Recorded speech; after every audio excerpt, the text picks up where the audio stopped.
या वड्या पाहून तुम्हाला नक्कीच वाटेल की यामध्ये खवा किंवा मावा घातला असेल, पण अजिबात नाही. फक्त 3 पदार्थ आणि काही अगदी सोप्या टिप्स वापरून तयार होणार आहेत नारळाच्या अशा सुंदर वड्या. बाहेरून खुटखुटीत आणि आतून एकदम रसरशीत. नारळी पौर्णिमेसाठी ही रेसिपी एकदा नक्कीच करून बघा.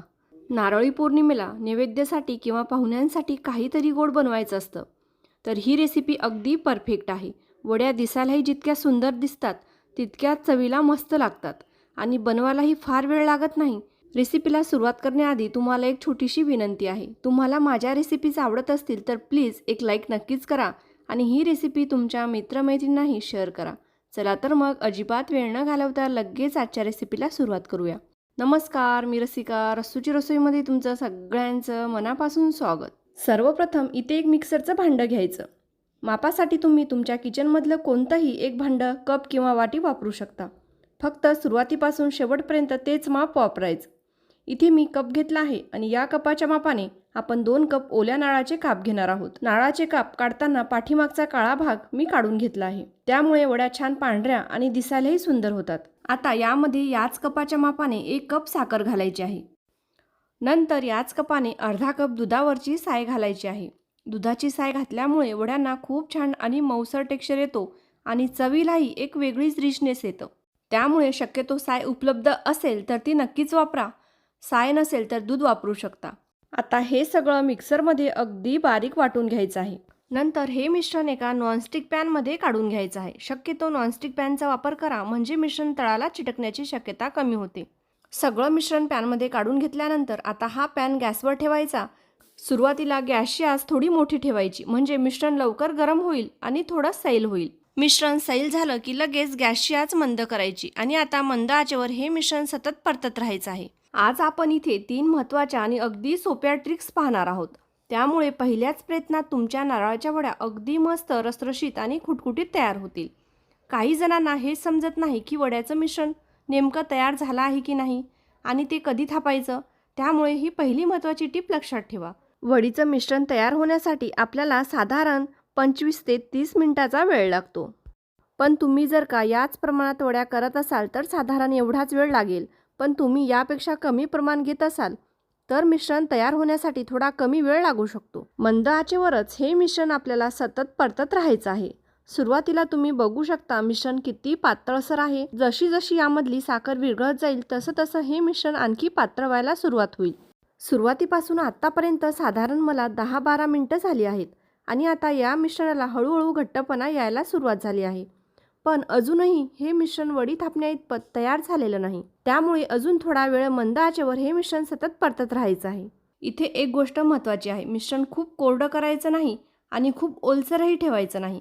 कारण मिश्रण योग्य घट्टपणाला आलं नाही तर वड्या नीट सेट होणार नाहीत आणि जास्त कोरडं झालं तर वड्या थोड्या कडक होऊ शकतात. दुसरी पद्धत म्हणजे मिश्रण कढईपासून सहज वेगळं होऊ लागतं आणि कढईला अजिबात चिटकून राहत नाही.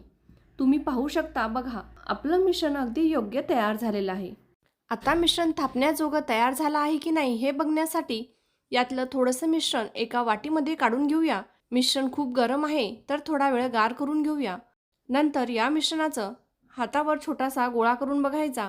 गोळा व्यवस्थित झाला आणि बोटाला चिटकलं नाही तर समजायचं आपलं मिश्रण अगदी व्यवस्थित तयार झालं आहे. आता या तयार मिश्रणाच्या वड्या थापायच्या आहेत. त्यासाठी मी एका ताटाला आधीच थोडंसं तूप लावून तयार ठेवलेलं आहे. ही पूर्वतयारी मिश्रण तयार करण्याआधीच करून ठेवायची, म्हणजे मिश्रण तयार झाल्यावर ते लगेच तूप लावलेल्या ताटामध्ये काढून घेता येईल. आता हे गरम मिश्रण ताटामध्ये काढून घ्यायचं आणि उलटण्याने किंवा स्पॅच्युलाने व्यवस्थित पसरवून घ्यायचं. आपण या मिश्रणामध्ये वेलची पावडर वगैरे अजिबात घातलेले नाही, कारण खोबऱ्याचा स्वादच इतका छान असतो की यामध्ये आणखी कोणताही स्वाद घालण्याची गरज वाटत नाही. आता हे मिश्रण गरम असताना सुरीला थोडंसं तूप लावून घ्यायचं आणि आपल्या हव्या त्या आकारामध्ये वड्या कापून घ्यायच्या. वड्या कापून झाल्यानंतरच यावर ड्रायफ्रूट्स लावायचे आहेत. आधीच आपण यावर ड्रायफ्रूट्स लावले आणि नंतर वड्या कापायला घेतल्या तर ड्रायफ्रूट्स मध्ये आल्यामुळे वड्या व्यवस्थित कापता येत नाहीत. त्यामुळे आधी प्लेन वड्या कापून घ्यायच्या.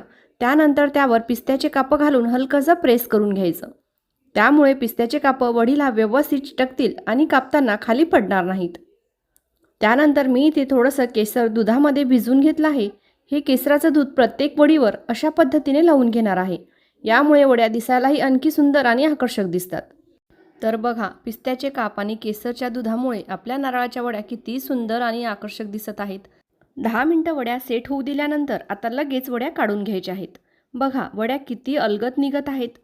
अजिबात ताटाला चिटकलेल्या नाहीत आणि अगदी व्यवस्थित सुटून येत आहेत. तुम्हाला बघूनच लक्षात येत असेल की आपल्या वड्या किती छान खुटखुटीत आणि परफेक्ट तयार झाल्या आहेत. अजिबात चिकट चिवट झालेल्या नाहीत.